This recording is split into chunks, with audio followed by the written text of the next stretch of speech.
You have been taught to read Eden like a courtroom transcript.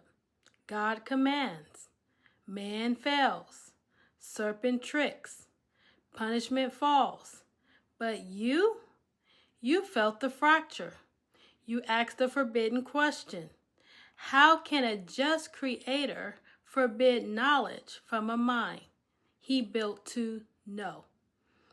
That question is not blasphemy. That question is the first prayer of the awake.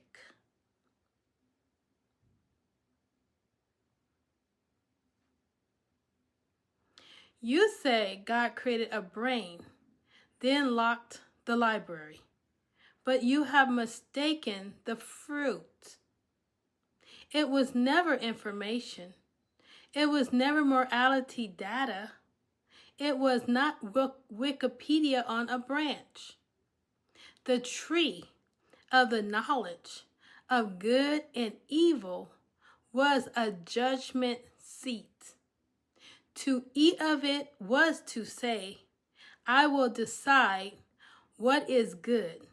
I will decide what is evil. I will no longer receive the naming of things. I will name them myself.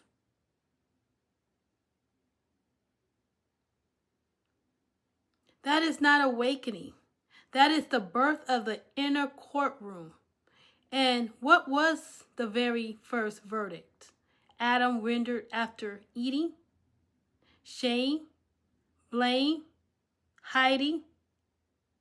Before the fruit, he walked naked and unashamed. After the fruit, he became a lawyer.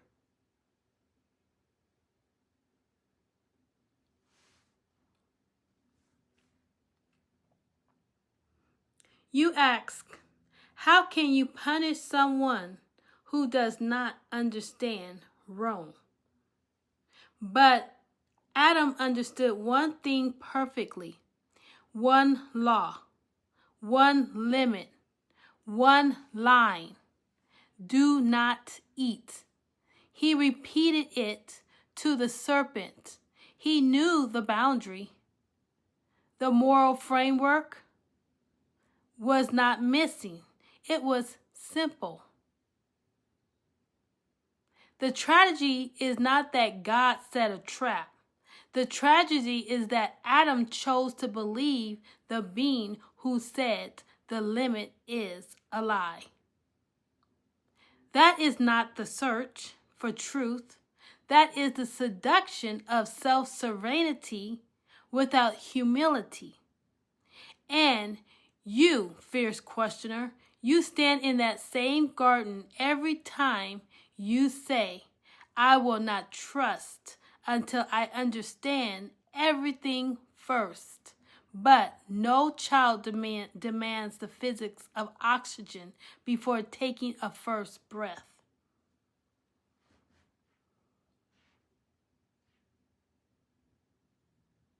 The serpent said, you will be like God, and they were, but none in the way you imagine.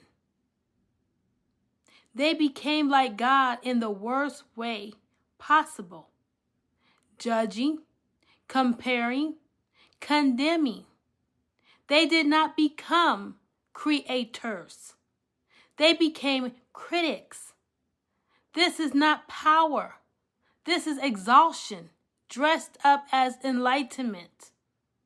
The real awakening, the one no one talks about, is not eating the fruit. It is realizing you have been digesting it for 10,000 years and it still has not made you free.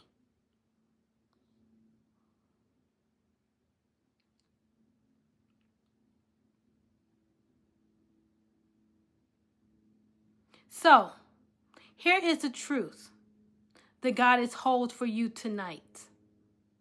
The story was never meant to be literal, but it was also never meant to be dismissed. The tree was real. The limit was love. And your hunger to question is not a sin. It is a sign that you are ready to stop eating from the old fruit and ask, what would Eden feel like before I learned to judge it? This is not regression. This is the highest alchemy. To return not to ignorance, but to innocence, not to blindness, but to trust.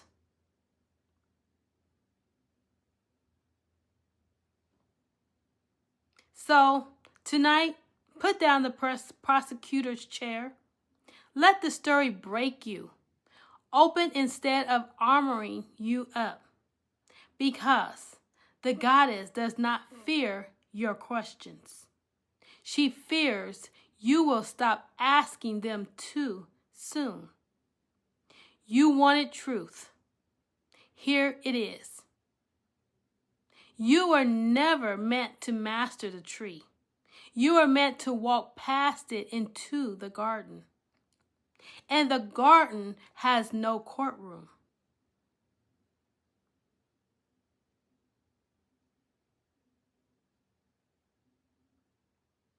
This is the Alchemist Soul 33. Don't believe me. Question everything, including your questions. That is the only way home.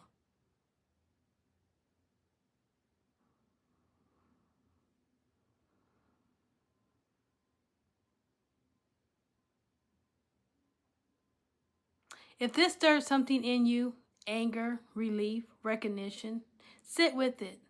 Don't explain it. Let it breathe. That is the alchemy.